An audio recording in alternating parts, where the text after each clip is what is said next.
नमस्कार. ठरलं तर मग या मालिकेच्या आजच्या भागामध्ये काय होणार आहे आपण पाहू. सुरुवातीलाच आपण पाहतो की आपले हिरोईन स्वतःशीच बोलत असते, नाही नाही नाही नाही मला असा त्रास करून चालणार नाही. प्रियाशी केलेली जवळीक ही मधुभाऊंना सोडवण्यासाठी केलेलं नाटक आहे. ही जवळीक खरी नाहीये, हे नाटक आहे. ही जवळीक खरी नाहीये, हे नाटक आहे. माझ्या लक्षात असायला हवंय. एवढ्यात आपला हिरो दरवाजा उघडून आत येतो. आपला हिरो तिला बोलतो, तुम्ही अजून झोपला नाही? आपले हिरो बोलते, नाही झोपले. तुमच्या दोघात काय बोलणं झालं हे मी ऐकायला थांबले. प्रिया खुन्याबद्दल काय बोलली? आपला हिरो बोलतो, come on Mrs Sayali, Tanvi काय पहिल्याच मीटिंग मध्ये खरं सांगणार होती का? अहो खूप मेहनत घ्यावी लागणार आहे आपल्याला. आपले हिरोईन बोलते, दिसतेच आहे मेहनत. आईस्क्रीम खायला गेलात? काय म्हणालात तुम्ही? नाही म्हणजे तुम्ही जेवण झाल्यावर आईस्क्रीम खायला गेलातच ना. असं कसं जाईन तिच्यासोबत आईस्क्रीम खायला? मी आईस्क्रीम तुमचं फेवरेट आहे ना. आणि जरी मी तिच्यासोबत आईस्क्रीम खायला गेलो असतो ना तर मी तुम्हाला खूप मिस केला असतो. मिसेस सायली, तुम्ही व्हिडिओ कधी कट केला हे माझ्या लक्षातच नाही आलं. काय तर मी जरी खुन्याबद्दल काय बोलली नाही तरी त्या आश्रम मध्ये सर्व तुम्ही फिल्म बघायला गेला होता त्याबद्दल बोलत होते. मला वाटतंय ती तेच सांगत असेल आणि मध्येच तुमचा कॉल आला आणि तो टॉपिक अर्धवटच राहिला. आपली हिरोईन बोलते, अरे बापरे, मग काय? मग तिच्या लक्षात आले असेल ती काय बोलते. सावध झाली ना ती, डायरेक्ट टॉपिकच चेंज केलं. आपली हिरोईन बोलते, सर तुम्ही जे बोलताय ना तेच खरंय. ती अशी काय लगेच खुन्याबद्दल सांगणार नाहीये. उलट तिला असं वाटेल की तुम्ही कसे काय तिच्याबद्दल चांगले वागायला लागलात आणि ती तुमच्यावर विश्वास ठेवण्याआधी नक्की परीक्षा घेणार ती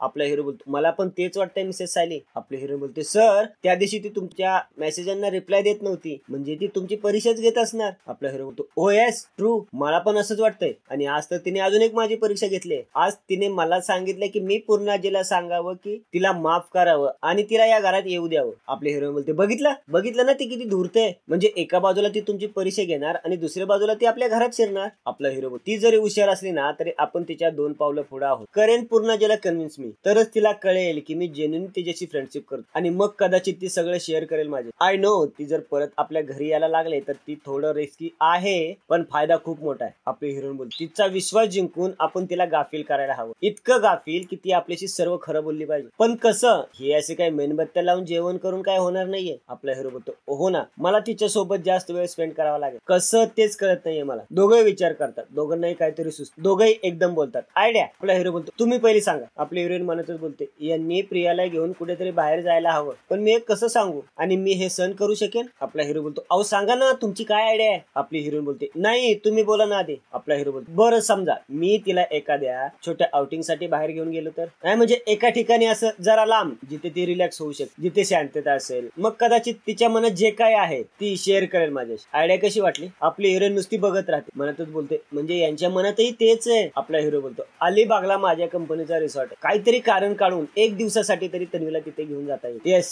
चालेल. आपली हिरोईन बोलते, हो तिने जर खरं बोलायला हवं असेल तर तुम्हाला निवांत वेळ मिळायला हवा ना. पण आता दुसरे पूर्णाजीला कन्व्हिन्स करायचं की तिला माफ करून आपल्या घरी येत आणि तिला अलिबागला घेऊन जायचं आणि तिथे तिच्याकडून सगळं खरं खरं वधवून घ्यायचं. ठरलं तर मग दोघं एकमेकांना हात मिळवतात. इकडे नागराज मैपतच्या घरी येऊन त्याच्या समोर पैसे आणि दागिने ठेवून मैपत बोलतो, बघितलं का साक्षी, नागराज शेठला कधी काही सांगितलं त्यांनी केलं नाही असं कधीच झालं नाही. आहेत ना 22 कोटी. नागराज बोलतो, वेळायच काय मैपत, 22 कोटी? अरे माझा दादा सरळ वागणारा साधा वकील आहे, सरळ मार्गाने पैसे कमवतो. त्याच्या कपाडात 1-2 लाख जरी मिळाले ना तरी डोक्यावरून पाणी. 22 कोटी काय तरी. साक्षी बोलते, मग काय करायचं? हे एवढेचे पैसे घेऊन काय करायचं? नागराज बोलतो, काय आहे साक्षी, आधी ते बघ, नीट बघ आणि मग बोल. साक्षी, हे जे दागिने आहेत ना हे खूप जुने आहेत, प्रतिमा वहिनीचे दागिने आहेत हे. आणि यामध्ये प्रतिमा वहिनीच्या आईचे, जे पूर्ण आईची मैत्रीण, त्यांचे दागिने येते. म्हणजे हे किती जुने असतील हे विचार करा. प्रतिमा वहिनींना त्यांच्या लग्नात पूर्णाईनी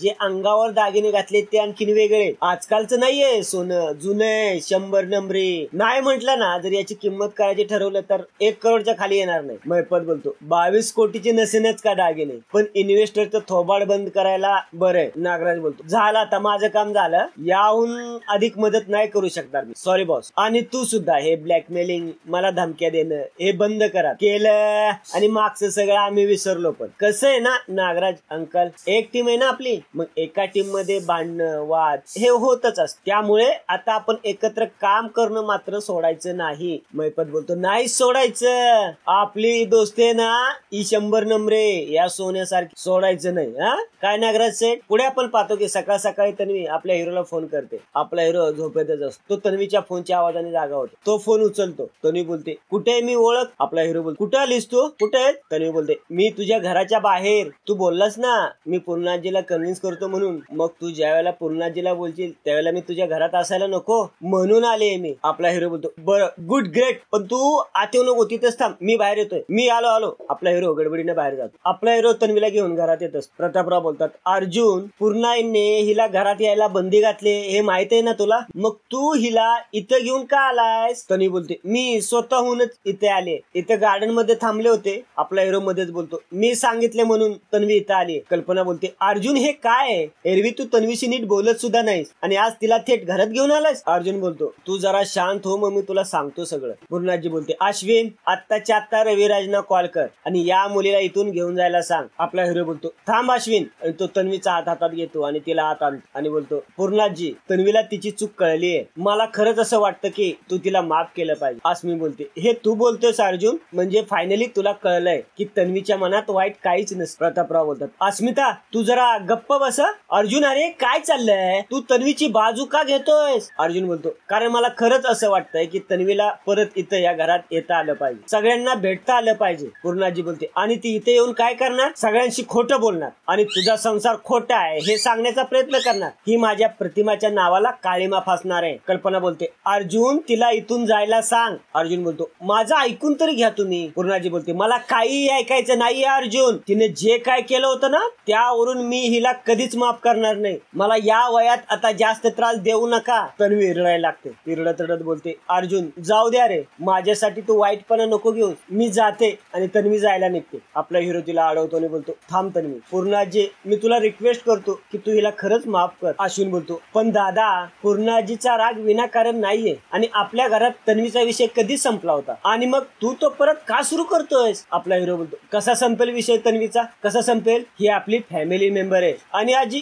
कधी नव्हे तू इतकी टोकाला का जातेस? आपली हिरोईन सुरू होते. बोलते अहो पूर्णाजीचा अनादर करताय तुम्ही आणि मुळात तुम्ही हिची बाजू का घेताय? ही कशी मुलगी आहे हे तुम्हाला माहित नाहीये का? आपला हिरो बोलतो तू मध्ये बोलू नकोस, मला माहितीये तुझा तन्वीवर लहानपणापासून राग आहे, तू आता काढू नकोच इथे. कल्पना बोलते अर्जुन तुझं काय डोकं फिरलंय का? प्रतापराव बोलतात अरे तुम्ही लोक जरा गप्प बसता का? अर्जुन हिने किती मोठी चूक केली हे तुला माहित आहे ना, आणि तरीही पुन्हा हिने तिला माफ करावं असं तुला का वाटतंय? आपला हिरो पूर्णाजीला कन्व्हिन्स करण्याचा प्रयत्न करतो. पूर्णाजी काहीच बोलत नाही. आपली हिरोईन मध्येच बोलते तुम्ही पूर्णाजींना कन्व्हिन्स करण्याचा प्रयत्न करू नका. आपला हिरो बोलतो तुला सांगितलं ना गप्प बस म्हणून. आणि आजचा भाग इथेच संपतो.